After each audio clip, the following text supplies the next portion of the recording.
नमस्कार, मैं तुलसी और आप देख रहे हैं नेशन वन। और इस वक्त मैं मौजूद हूँ देहरादून शहर के आईएसबीटी में। और मेरे पीछे आप देख सकते हैं यहाँ पे तमाम बसें आ रही हैं, जा रही हैं। सभी राज्यों की बस जो है वो आईएसबीटी पर आती है और यहीं से जाती है।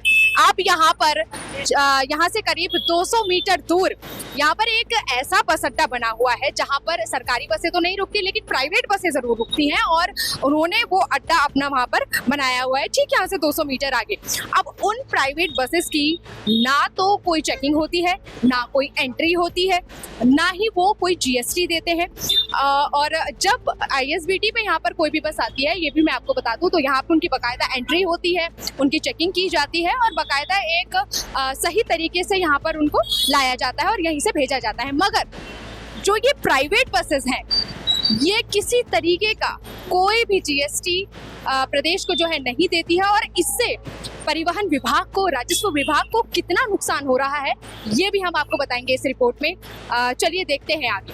उत्तराखंड में परिवहन विभाग की आंखों के सामने नियमों की उड़ाई जा रही है धज्जियां।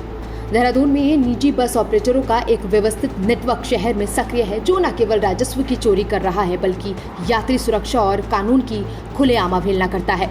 देहरादून शहर में कई निजी बस ऑपरेटरों ने ऐसे अड्डे बना लिए हैं जो न तो आईएसबीटी के दायरे में आते हैं और न ही जीएसटी का पालन करते हैं। और तो और इन बसों की पंजीकरण स्थिति भी संदिग्ध है। अधिकांश बसें उत्तराखंड में पंजीकृत नहीं हैं। ज्यादातर वाहनों का संचालन आसाम, अरुणाचल प्रदेश, मेघालय, बिहार, दमन एंड दीव से किया जाता है और परिवहन विभाग इस कारण से भारी नुकसान उठा रहा है। बसों में यात्रियों के साथ सामान भी लाया जाता है, लेकिन इसके प्रकार और स्रोत की जांच किसी के पास नहीं है। और तो और हो सकता है कि इस अनियंत्रित गतिविधि से प्रतिबंधित या अवैध वस्तुएं भी राज्य में बिना निगरानी के ट्रांसपोर्ट हो रही हों, क्योंकि इन निजी बसों की ना तो कोई एंट्री होती है और ना ही इनको कोई चेक करता है।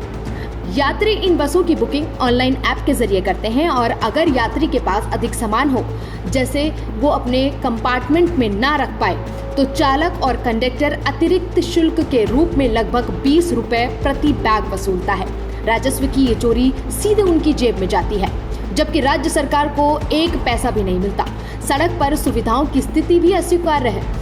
ये बसें ऐसे रूट पर रुकती हैं जहां ना तो शौचालय की सुविधा होती है और ना ही खाने पीने की सुविधा।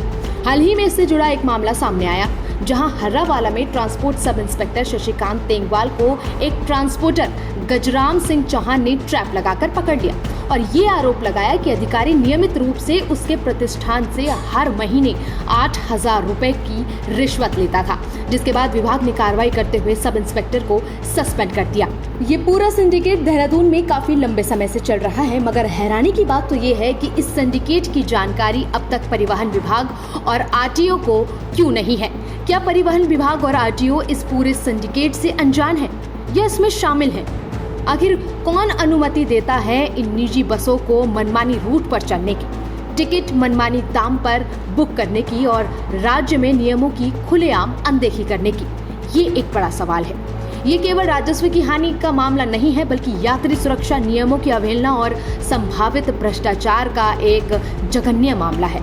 अब उत्तराखंड प्रशासन के सामने ये एक बड़ी चुनौती है कि वो कैसे इस नेटवर्क को समाप्त करेगी और क्या दोषियों के खिलाफ तत्काल कड़ी कार्रवाई सुनिश्चित कर पाएगी।